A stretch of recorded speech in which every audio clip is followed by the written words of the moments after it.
On va récapituler un peu la situation de Conor McGregor, voir s'il peut vraiment revenir combattre dans la cage, sur un ring ou en bare knuckle fighting, voir si ses ambitions présidentielles ne vont pas peut-être l'empêcher de reprendre sa carrière. Est-ce que de toute manière ses intentions de reprendre sa carrière sont vraiment sincères? Conor McGregor a lui-même fait des déclarations il n'y a pas longtemps, il y a quelques éléments qui nous donnent des pistes sur le fait qui va combattre ou pas. C'est tout ce qu'on va voir dans cette vidéo, en commençant par le fait qu'il a répondu aux questions d'une journaliste pendant la conférence de presse lors du dernier bare knuckle fighting. Il a révélé pas mal de choses dans cette interview, volontairement ou involontairement. C'est important de parler aussi de sa situation judiciaire, parce que s'il y a bien une chose qui peut l'empêcher de combattre, c'est cette situation-là. Beaucoup de personnes se sont arrêtées au fait qu'il a été reconnu coupable. Certains vont même jusqu'à dire qu'il a été reconnu coupable pour des faits que je ne peux même pas dire sur YouTube, alors que la situation est un peu plus complexe qu'elle n'y paraît. Le procès est peut-être encore en cours, on va parler de ça également. Je vais vous donner mon avis directement. Déjà, si on parle d'un retour en MMA, c'est mort. Comme l'a dit Chael Sonnen, même s'il y avait un retour, ce serait un retour catastrophique pour Conor McGregor. Conor McGregor, dans l'état dans lequel il est actuellement, il a le niveau pour personne à l'UFC. Même si on lui donnait certains des pires combattants,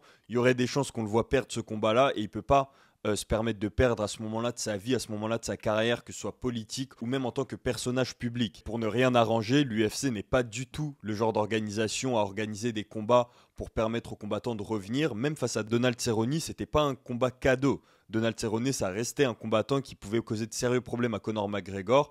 Et pourtant, l'UFC a été critiqué pour ce matchmaking. On sait que l'UFC, dès qu'un combattant revient, peu importe qu'il ait fait 2 ans de pause, 3 ans de pause, on le met directement face à un combattant qui a à peu près son niveau en termes de fame, en termes de niveau de nom. C'est les noms qui comptent à l'UFC. C'est pas comme la boxe anglaise où des combattants très connus qui ont accompli énormément de choses peuvent revenir 3 ans plus tard et affronter des combattants très moyens juste pour pouvoir se remettre en marche. Non, à l'UFC, on l'a vu avec Jan Blachowicz récemment, même s'il a été sur le côté pendant plus d'1 an et demi, on l'a remis directement face à Carlos Ulberg, alors que Jan Blachowicz revenait de blessure, que ça faisait presque 2 ans qu'il n'avait pas combattu. Ce qui aurait été logique, c'est de le faire combattre face à des combattants moyens pour qu'ils reviennent petit à petit, mais c'est pas la philosophie de l'UFC. Pareil avec Conor McGregor, s'il revient, ce sera forcément face à un nom qui rend le combat assez excitant, assez intéressant, et donc ce serait un nom en plus en lightweight ou en welterweight des catégories de tueurs. Bref, Conor McGregor ne va pas revenir en MMA, du moins pas à l'UFC. Ce serait une énorme erreur de sa part. Même la manière dont il est parti sur blessure est meilleure que la manière dont il partirait s'il revenait.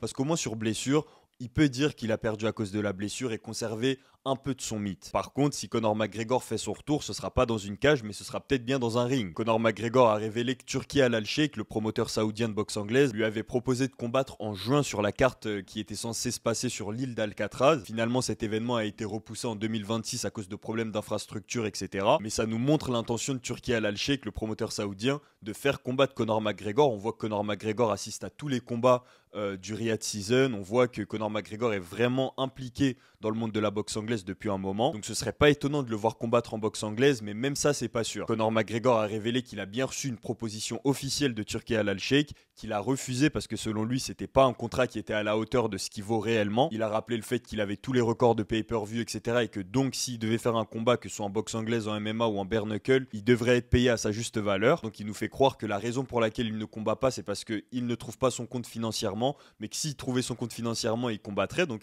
voilà, il laisse quand même planer un peu le doute en disant ça sur le fait qu'il se prend encore pour un combattant, qu'il s'entraîne encore comme un combattant, qu'il prévoit encore de combattre. On sait également que Conor McGregor a encore 2 combats sur son contrat UFC, il l'a rappelé. Il a même dit qu'il était en pleine négociation avec l'UFC, mais c'est une phrase un peu bateau qui nous répète depuis ces dernières années, que soi-disant il est en négociation avec l'UFC, mais c'est des négociations qui durent combien de temps? Je pense que même Dana White a abandonné l'idée de revoir Conor McGregor combattre dans sa cage, et comme je l'ai clarifié en début de vidéo, et comme Chael Sonnen l'a très bien fait dans sa vidéo à lui, Conor McGregor ferait de toute façon mieux de ne pas revenir à l'UFC. Ce qui l'éloigne de l'UFC, c'est aussi le fait qu'il soit devenu copropriétaire du BKFC, l'organisation de boxe à main nue, et en plus d'être devenu copropriétaire du bare knuckle, il a déclaré qu'il comptait faire des combats et même devenir champion du monde en bare knuckle. Donc ça fait beaucoup de promesses de la part de Conor McGregor, entre la promesse de devenir président de l'Irlande, champion de nouveau en MMA, de faire le plus grand comeback de l'histoire du MMA et de devenir champion en bare knuckle fighting. Ça fait beaucoup de promesses et la réalité c'est qu'il va devoir choisir laquelle il va honorer. Il est assez clair que ses objectifs prioritaires se trouvent à l'extérieur de la cage ou du ring, parce qu'en tant que promoteur par exemple du BKFC, il est le visage maintenant de cette organisation. Il peut plus se permettre de se faire mettre KO en MMA, il peut pas se permettre de faire un combat en bare knuckle et de finir complètement ensanglanté. En tant que propriétaire de sa marque de whisky, en tant que personnage politique, il peut pas avoir son image entachée par le fait qu'il se soit fait mettre KO ou soumettre ou quoi que ce soit de la sorte. Il doit conserver une certaine crédibilité crédibilité et c'est la raison pour laquelle il nous fait miroiter un potentiel avenir en MMA ou en bare knuckle, mais lui-même se contredit en interview. Quand une journaliste lui a demandé quand est-ce qu'on allait le revoir combattre, il a répondu qu'il était en pleine négociation pour ses prochains combats, qu'il lui en restait 2, mais qu'en même temps il était satisfait de sa carrière et qu'il pensait en avoir fait largement assez. Il a rajouté qu'il avait son pays, l'Irlande, dans son cœur et qu'il avait d'autres projets en tête. La vérité a fini par sortir de sa bouche et même si ça contredit tout ce qu'il a dit jusqu'à maintenant, en réalité on le savait déjà. Ça confirme seulement le fait que Conor McGregor a bel et bien tourné la page. C'est presque rassurant, on a l'impression que Conor McGregor est dans un état beaucoup plus paisible qu'à l'époque où il cherchait vraiment à revenir. On se souvient qu'avec tout ce qui se passait avec l'USADA, le fait qu'il doit revenir dans le pool de testing antidopage, le fait qu'il tentait de revenir de sa blessure pour de nouveau affronter Dustin Poirier, les insultes qu'il proférait à l'égard de Dustin Poirier pour essayer de reprovoquer cette confrontation, ses apparitions un peu douteuses dans les événements à dire qu'il va bientôt combattre alors qu'on voit qu'il est clairement sous certaines substances, pour pas les citer. Il y avait un vrai problème avec Conor McGregor, on avait l'impression qu'il était en train de faire son deuil de sa vie de combattant petit à petit. Là, quand on le voit aujourd'hui et quand on voit la sérénité avec laquelle il parle de la fin de sa carrière, du fait qu'il a dit mot pour mot, je suis satisfait avec ce que j'ai fait de ma carrière, j'ai d'autres choses en tête, je peux passer à autre chose. C'est rassurant parce qu'on sait que les combattants ont souvent ce problème-là où ils ont connu tellement de pics d'adrénaline pendant leur carrière, ils étaient tellement dans un état différent tout au long de leur carrière, leur état psychologique, physiologique était tellement différent, particulièrement Conor McGregor qui a probablement atteint des niveaux de dopamine que personne d'autre n'a atteint dans l'histoire de l'UFC. Je pense notamment au moment où il est devenu le premier double champion de l'histoire de l'UFC. Cette sensation, il n'y a personne d'autre que lui qui la connaît. Et c'est pas peu commun, particulièrement en Amérique, de voir des superstars, que ce soit des rockstars, que ce soit des combattants ou autres, qui sombrent dans l'alcool ou dans la drogue après leur carrière parce qu'ils n'arrivent plus jamais à revenir à cette baseline physiologique à laquelle ils étaient habitués. Et ça nous fait une transition parfaite vers la suite du cas Conor McGregor. Il est un peu condamné à devoir toujours conquérir des choses jusqu'à la fin de sa vie.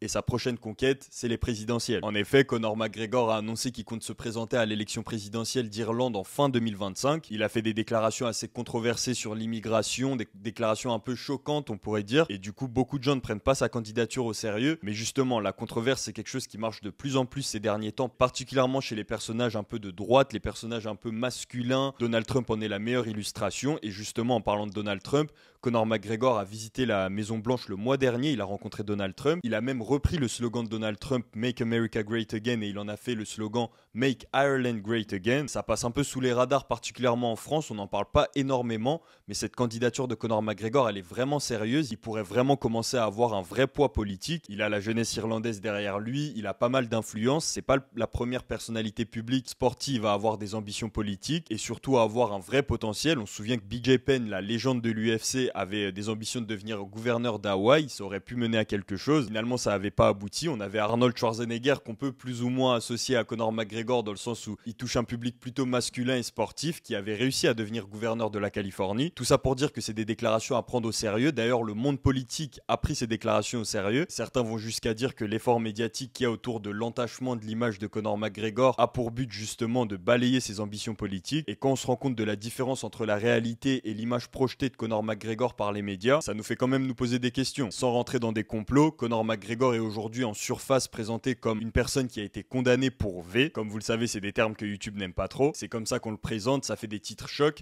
alors qu'en réalité, il a été reconnu responsable d'une agression envers cette femme dans une procédure civile à laquelle il fait appel. Donc on peut dire que le procès est toujours en cours. Pour les personnes qui ont regardé un peu les détails de la décision, on va pas le faire dans cette vidéo, mais disons qu'il y a beaucoup de points sur lesquels c'est assez discutable, et c'est pas mon avis personnel, c'est une opinion assez générale, je vous laisse vous renseigner. Mais voilà, Conor McGregor n'est pas sans faute, c'est pas difficile de ternir son image. S'il veut vraiment accomplir ses ambitions politiques, il va avoir énormément de travail à l'extérieur de la cage, à l'extérieur du ring. Il va devoir bien plus se battre à l'extérieur de la cage qu'à l'intérieur, avec tous les angles d'attaque par lesquels on peut l'attaquer. Avec toutes ses fautes passées et son manque d'expérience dans le monde politique, ça va demander toute son attention et malheureusement pour les fans de Conor McGregor en tant que combattant, il n'y a aucun monde où il fait les deux en même temps. On lui a posé la question, est-ce que vous voyez être président de l'Irlande et combattre? Et il a répondu, la raison pour laquelle je fais tout ça, c'est pour qu'un jour on m'annonce dans la cage de l'octogone comme le président de l'Irlande, Conor McGregor. C'est vrai que ce serait légendaire d'entendre Bruce Buffer l'annoncer en tant que le président de l'Irlande, mais c'est évidemment un fantasme, quelque chose qu'il essaye de nous vendre pour son image de propriétaire de Proper 12, sa marque de whisky, son image de copropriétaire du BKFC, son image de figure politique, parce que j'allais pas dire futur président de l'Irlande. Donc je pense qu'on est tous d'accord pour dire que le retour de Conor McGregor, on n'a plus de raison de l'attendre. S'il avait lieu et qu'on revoyait Conor McGregor combattre, peu importe le sport, ce serait probablement le meilleur comeback de l'histoire, s'il arrivait à gagner évidemment, autrement ce serait juste la plus grosse déception de l'histoire. Mon avis c'est qu'il va jamais revenir et qu'il ferait mieux de ne pas revenir. Donnez-moi votre avis en commentaire, est-ce que vous pensez que Conor McGregor peut potentiellement faire un retour, que ce soit en MMA, en bare knuckle ou en boxe? En attendant, pour parler un peu des combattants actifs, on a Lerone Murphy qui va affronter Josh Emmett ce week-end. Lerone Murphy qui est le prospect en pleine ascension et Josh Emmett qui est le vétéran qui va potentiellement tomber et donner les clés entre guillemets en tant que gatekeeper à Lerone Murphy pour qu'il puisse passer au niveau supérieur. C'est la narrative de ce combat, mais les gars, ne dormez pas sur Josh Emmett. Josh Emmett, un des combattants qui a la plus belle boxe de l'histoire de l'UFC. Josh Emmett fait partie des combattants qui ont les KO les plus violents et c'est pas une exagération. Je vous donnerai mon pronostic en temps voulu. En attendant, vous pouvez parier sur Winamax et profiter de 110 € de bonus. Winamax vous offre l'équivalent de votre premier dépôt jusqu'à 100 € plus 10 € supplémentaires avec le code KBA. Pariez responsablement et ces jeux sont strictement interdits aux mineurs. N'hésitez pas à me donner votre avis en commentaire. Pensez à mettre un like si ce n'est pas déjà fait. Abonnez-vous à la chaîne Karaté Bushido Actu pour plus d'actu sur le MMA. Nous on se retrouve dans la prochaine vidéo. Peace.